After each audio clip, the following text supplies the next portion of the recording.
Okay, well this is a test run, just to see really. So what I've done is I've attached the phone to something. Yeah, so cardboard is amazing for prototyping, I noticed.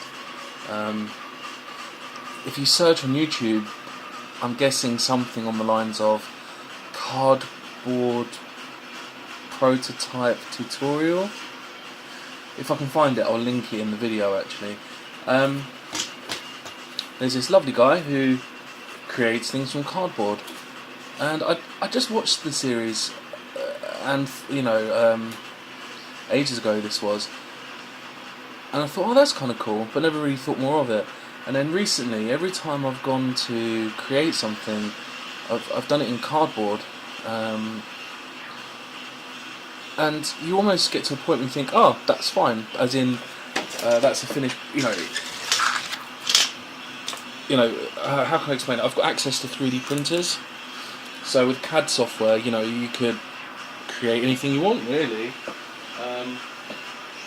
such as enclosures.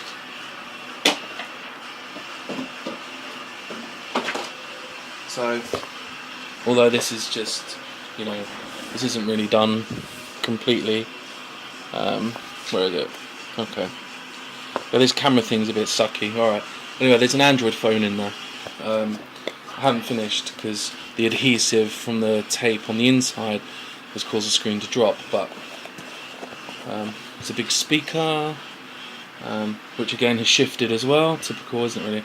I haven't really picked this project up since I've done it really, but for a while it was a really loud Android thing that could just sit on the desk out the way and I could just access it.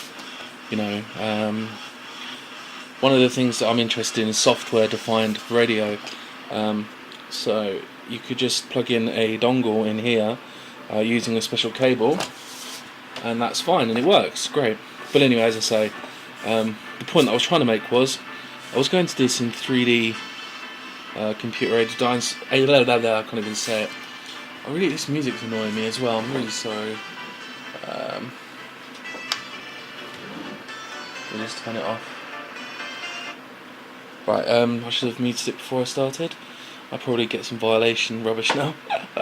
Anyway, yeah, so I prototyped this in cardboard. It's an absolute mess. I'm not even sure. It's disgusting, really. But then, on the other hand, is it? I ended up with something that, looked moderately tidy and give me access to whatever. The plan was, but I haven't really, anyway, some kind of dials along here, because this can be used with the software-defined radio. You can scan a spectrum of RF.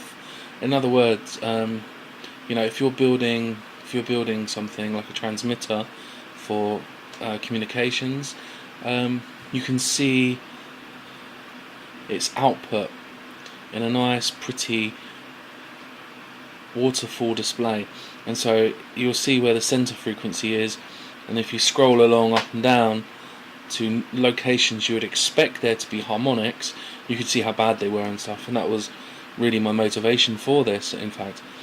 I think the camera's moved slightly, I'm not sure. Anyway, so what I was thinking was, like I say, with the dials would be for controlling a DDS module.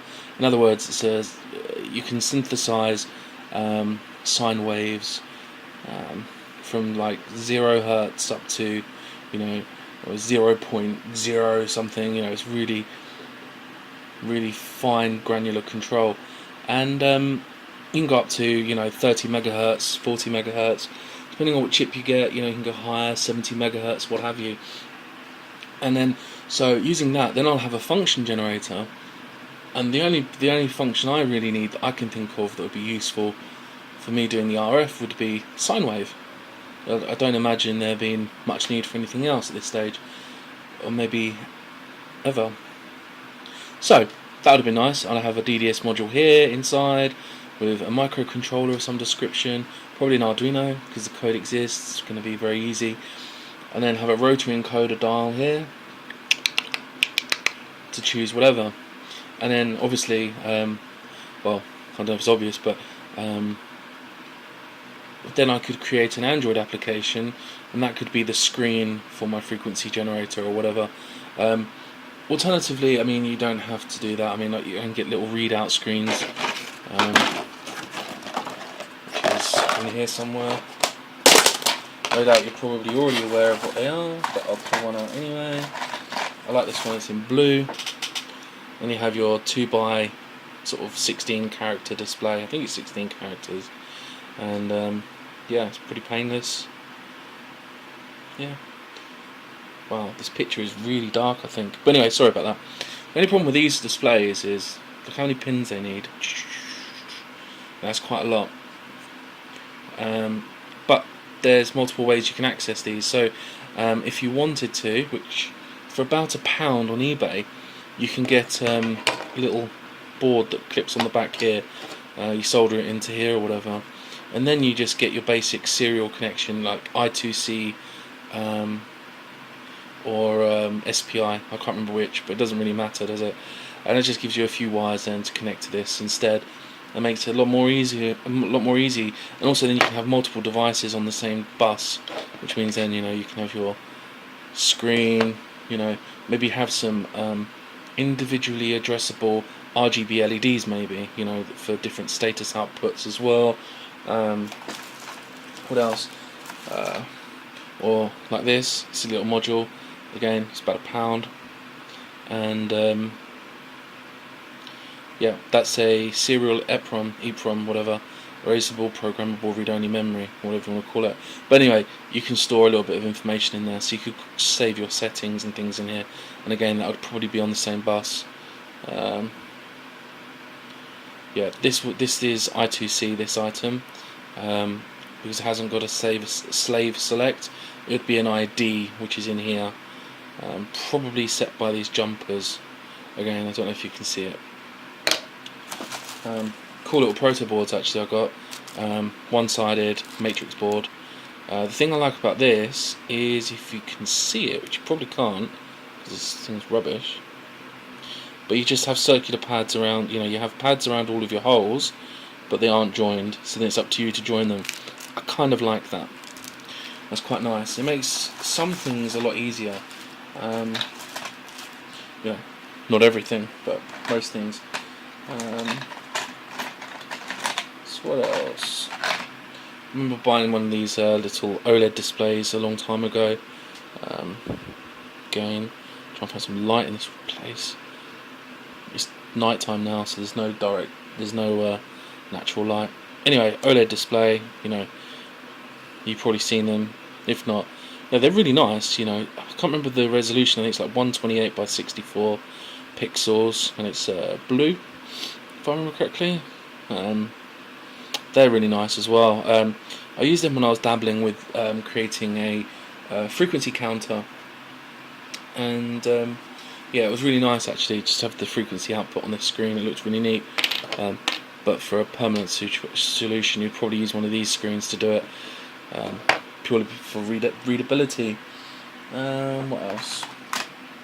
That's about it really. I mean, loads of so many things in here, not just in this box, but see, now I can't move the camera, but I've got loads of boxes up here, really big tubs, massive tubs, which have loads of bits and pieces in.